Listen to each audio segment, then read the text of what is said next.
Good morning mga kaskwami, mare, guys. Kayo na bahala kung saan yung gusto nyo doon, charis.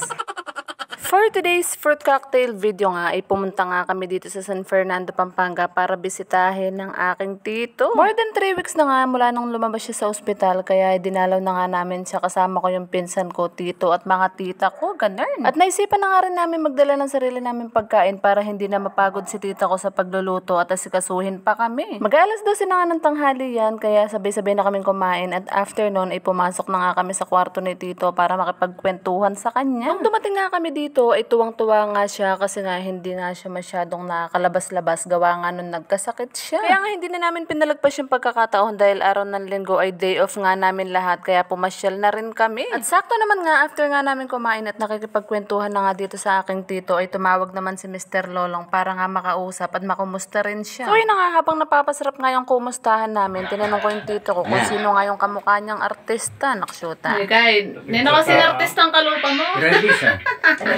Lungod ka. Elvis Presley. Ay, Roy Benson. So yun na nga, tuwang-tuwa nga siya, nakamukha raw niya si Roy Benson. Diyos mio, charis.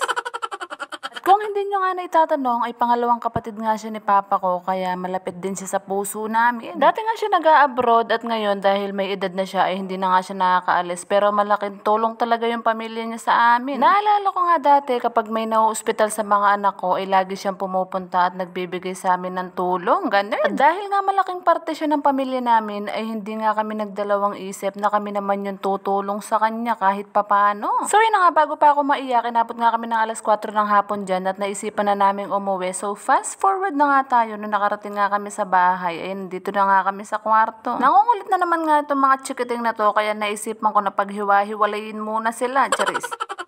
At dahil tapos na nga yung bakasyon at magpapasokan na nga, ay naku, naisipan ko na nga pagupitan to si Kenji. At kahit alanganing oras na nga yan, mga magsisix na nga ng gabi, ay naisipan pa rin namin pumunta. At pagdating nga namin doon sa barbershop, ay Diyos ko, punong-puno. Kung aantayin pa nga namin silang matapos, ay Diyos ko, baka abutin kami ni Tanggol, hindi pa kami natatapos, charis.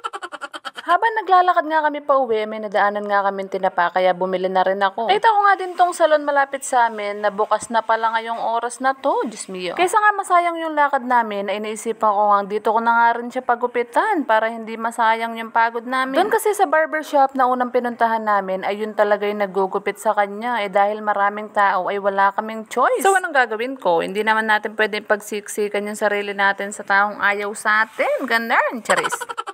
Buti na lang at nasaktuhan kong konti lang yung tao dito, mga 2 or 3 lang ata silang nagpapagupit. So yun na nga, after ilang minutes ay natapos na din siya, kaya naisipan na nga rin naming umuwi at wala naman kaming dadaan ng iba. So yun na nga, pag-uwi nga namin ng bahay ay 6:30 na, kaya pinrito ko na nga agad yung tinapandala ko. Matagal-tagal na nga rin mula nung last ako na nakatikim nito at ngayon na nga lang ulit, Diyos mio.